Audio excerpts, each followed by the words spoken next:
우리 옆집에 개똥이네 할머니는 개똥이가 한의원을 데리고 가서 보약을 지어줬다더라. 막 기운이 막 으악! 여름에 보약을 먹으면은 땀으로 다 나간다. 이런 얘기들을 많이 하시잖아요. 쉿, 쉿.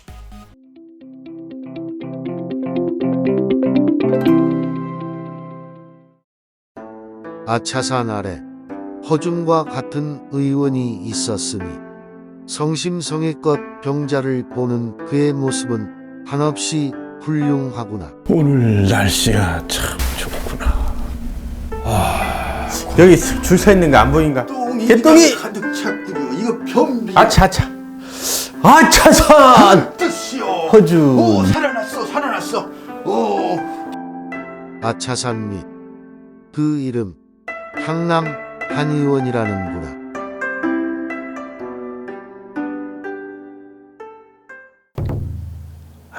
이건 비밀이에요. 반갑습니다. 고구려 대장간 마을 입구에서 한의원을 경영하고 있는 20년차 한의사 아차산 허준입니다. 날씨가 추워졌다 더웠다 하면은 우리 몸에서 그것을 적응을 해 나가는데 애를 많이 쓰게 됩니다. 결국 우리 몸에 피로를 느끼게 되는 거지요. 이맘때쯤 고향에서 이제 어른들이 자녀 자식들에게 전화를 많이 한답니다. 여보세요. 주동이냐? 애비다. 잘 지내고 있지? 우리 옆집에 개똥이네 할머니는 개똥이가 한의원을 데리고 가서 보약을 지어줬다더라. 나도 꼭 먹고 싶은 건 아니지만은 왠지 그냥 해본 얘기다. 우리나라에 사는 사람들은 보약 한 첩이면은 1년을 커튼히 이겨나가고 건강하게 살 수 있다는 얘기는 다들 아는 내용일 겁니다. 어떨 때 보약을 먹는지, 그리고 어떤 증상에 어떤 보약을 써야 되는지 얘기해 드리겠습니다. 오늘 보시는 우리 아차산 허준 구독자들만 알 수 있는 비밀스러운 내용이니까 좋아요, 구독 부탁해요. 이건 비밀이에요. 여러분은 보약하면은 어떤 한약재가 생각이 나십니까? 뭐 인삼, 녹용, 그리고 남자한테 좋은데 뭐라 얘기할 수가 없네. 남자한테 참 좋은데. 광고에 많이 나오는 산수유, 그 다음에 봉진단 뭐 등등 많이 있죠. 가령 우리 이제 산삼 그러면은 그 산삼을 먹자마자 모든 사람들이 막 기운이 막 으악 생기고 밥도 막 많이 먹고 막 피로감도 없어가지고 막 24시간 일하고 그럴 것 같잖아요. 아닙니다. 산삼도 맞는 체질이 있습니다. 그래서 오늘 사람별 오장육부별 정말 보충할 수 있는 그런 한약재는 어떤 거고 또 어떤 약을 먹어야지 이렇게 되는지 말씀을 드리도록 하겠습니다. 자, 첫 번째 간장입니다. 간이 좋지 않는 사람들은 어떤 증상을 갖느냐 그러면은 일단은 머리서부터 보면은 머리가 어지러워요. 잘 어지러워요. 자, 그리고 눈에 피로감이 되게 많이 옵니다. 피곤하다는 얘기를 많이 하죠. 근육이 되게 잘 굳고 뻣뻣하고 뭔가 이렇게 무겁고 뻑적지근하고, 어린 아이들 같은 경우는 되게 어렸을 때부터 겁이 되게 많은 아이들이 있어요. 혼자서 잠도 잘 못 자고 뭐 깜짝깜짝 잘 놀라는 아이들 있죠. 그쪽이 이제 약한 아이들이라고 보면 됩니다. 이런 증상이 있을 때 간에 도움이 되는 이제 그런 약을 쓰게 되는 거죠. 공진단, 그 다음에 흑원, 뭐 이런 약재들을 쓰는데요. 거기에 주 재료가 이제 당귀, 산수유, 녹용, 뭐 사양 이런 약재들이 이렇게 주로 들어가게 됩니다. 두 번째, 심장입니다. 심장이 이제 허약한 사람들은 증상이 어떠냐 그러면은 이제 얼굴이 약간 좀 충혈이 잘 돼요. 그래서 얼굴이 이렇게 볼이 좀 약간 빨간 사람들이 있어요. 화장해 놓은 것처럼. 그리고 입이 잘 마르고 쓰고, 그리고 이제 가슴이 두근두근 잘 합니다. 뭐 조금이라도 뭐 신경 쓰면 가슴 두근두근하고 답답하고, 또 잠을 잘 못 자고 건망증이 심하다. 이것도 심장하고 관련이 있습니다. 어떤 처방을 쓰냐? 한약에서는 이제 팔물탕 또는 팔진탕 이렇게 얘기하죠. 그 다음에 십전대보탕 이런 이제 처방을 쓰고 뭐 인삼, 백출, 그 다음에 황기, 육개 이런 약재들이 이제 그 주 재료가 되는 겁니다. 자, 세 번째는 췌장. 우리 한방에서는 이제 비장 뭐 이렇게 얘기하는데요. 췌장, 비장이 약한 사람들은 일단은 입맛이 거의 없습니다. 또 먹으면 소화가 잘 되지 않고 먹더라도 밥을 많이 먹기가 힘듭니다. 뭐 그리고 이제 설사를 막 잘 하거나 또 심지어는 또 변비가 잘 이렇게 생기거나. 자, 어떤 처방을 쓰냐 그러면은 향사 육군자탕, 사군자탕 뭐 이런 약재들을 쓰게 됩니다. 자, 뭐 인삼, 백출, 백봉령, 그 다음에 바나, 뭐 사인 이런 약재들이 들어가게 됩니다. 자, 세 번째 폐장입니다. 기침을 너무 자주 하고 숨이 자주 차고, 우리가 뭐 감기가 자주 온다, 뭐 감기가 한 번 오면은 1년 내내 간다, 몇 달 간다 이런 사람들은 폐장이 약한 사람입니다. 도시보증 익기탄, 그 다음에 사군자탕 뭐 이런 이렇게 처방을 쓰게 됩니다. 꿀이라든지 인삼이라든지 황기라든지 뭐 이런 약재들이 이렇게 들어가게 됩니다. 다섯 번째 신장입니다. 자, 신장이 약한 사람들은 소변을 일단 자주 보고 시원치 않고 또 몸이 이렇게 피곤하면 또 많이 붓기도 합니다.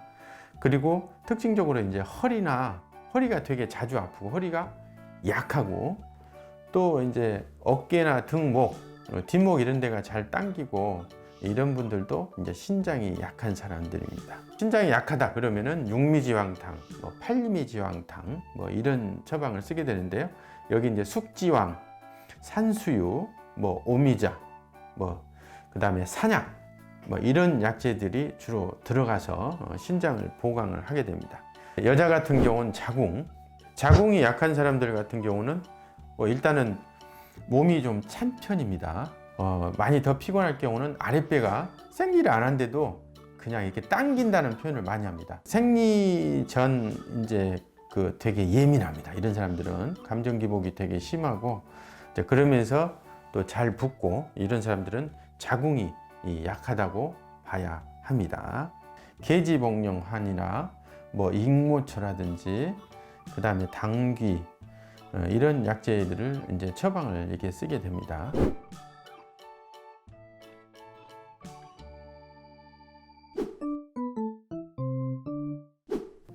여러분들은 언제 보약을 먹습니까? 일반적으로 이제 가을에 늦가을에 이제 드시게 되면 겨울에도 감기도 안 오고 좋겠지요. 여름에 보약을 먹으면은 땀으로 다 나간다 이런 얘기들을 많이 하시잖아요. 근데 이건 되게 잘못된 상식입니다. 요거 따라 하시면 안 돼요. 이 보약은 딱 정해진 것은 아니고 이렇게 필요할 때 그때 이렇게 드시면 되고요.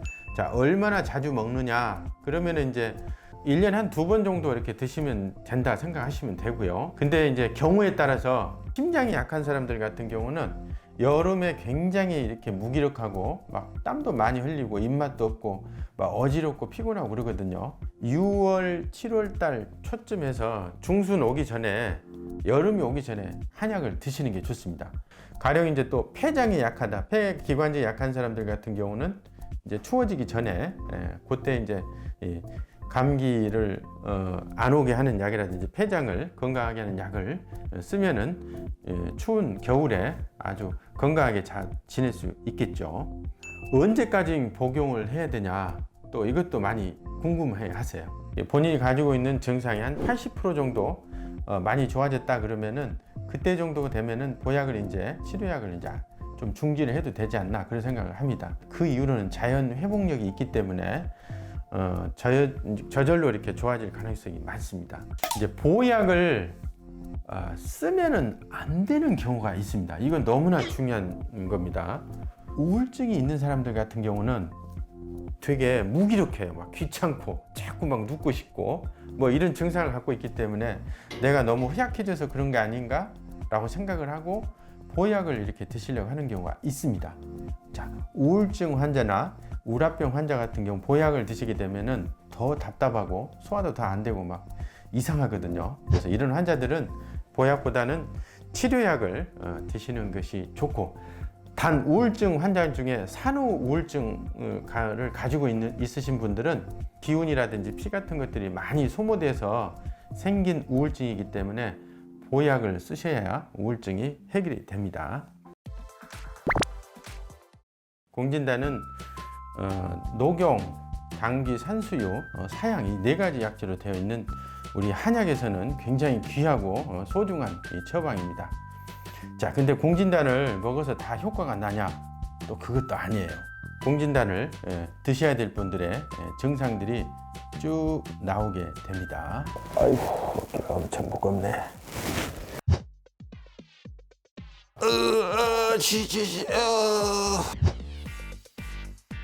아이고 피곤해. 아이고 기운이 하나도 없네. 아이고 노란이 들어가려고 그러네. 아이고 식은땀이 그냥. 아이고 식은땀이. 자, 산삼은 인삼하고 거의 유사한 효과를 냅니다. 이 복부, 이 비장, 췌장, 위장, 그 다음에 심장, 폐 이 위쪽으로 주로 작용을 하는 거예요. 밑으로 이제 간이라든지 심장 이쪽으로는 잘 가지 않습니다. 자, 그래서 산삼을 드셔야 될 적응증. 아이고 힘들어서 못 일어나겠네.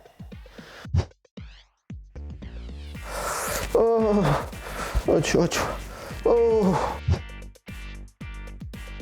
아, 출근을 해야 되는데 밥맛이 하나도 없네. 아이고 소화가 안 되고 더부룩하네.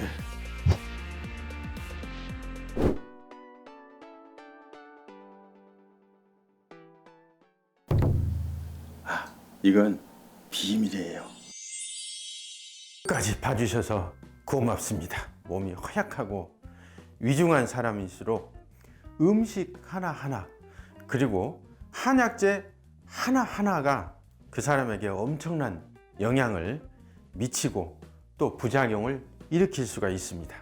보약을 드셔야 되겠다 그러면은 꼭 한의원에 내원하셔서 진찰하시고 그 몸에 맞는 딱 정확한 그런 한약재를 선별해 가지고 처방한 그런 약을 드시기를 권해드립니다. 댓글에 며칠 전에 이런 글이 올라왔더라고요. 아차산 허준 잘생겼어, 이런 얘기가 올라왔어요. 말도 안 되는. 어쨌든 간에 댓글을 달아주시니까 너무 반갑고 기운도 나고 열심히 해봐야 되겠다는 그런 생각이 들고 있습니다. 다음번에는 더 재밌고 여러분들이 더 궁금해 할 만한 그런 내용으로 찾아뵙도록 하겠습니다. 여러분 사랑합니다. 좋아요, 구독 부탁합니다. 산삼은 우리나라 산삼은 이 삼국시대 때부터 아주 유명했던 것 같아요. 자, 중국의 유명한 이 본초의학의 본초강목이라는 책에 보면은 우리나라 삼국시대부터 중국에 산삼을 수출을 했다, 그런 얘기가 나옵니다. 산삼은 굉장히 우리나라 산삼이 중국에서도 굉장히 유명했던 모양이에요. 중국에도 물론 산삼이 있었을 텐데 우리나라 산삼이 최고로 이렇게 쳤던 것 같습니다. 인삼처럼 홍삼처럼 같은 겁니다. 몇 년 전에 저희 한의원에 이 산삼을 캐러 다니는 신만이가 한번 내원한 적이 있습니다. 자, 이분이 막 산에 가가지고 산삼을 신봤다 그리고 이제 막 가가지고 막 큰절하고, 그러니까 산삼을 캐고 나서 내려오다가 떨어져 버린 거예요. 떨어져 가지고 떨어질 때도 삼삼을 막 이렇게 붙들고 이렇게 떨어지셨대요.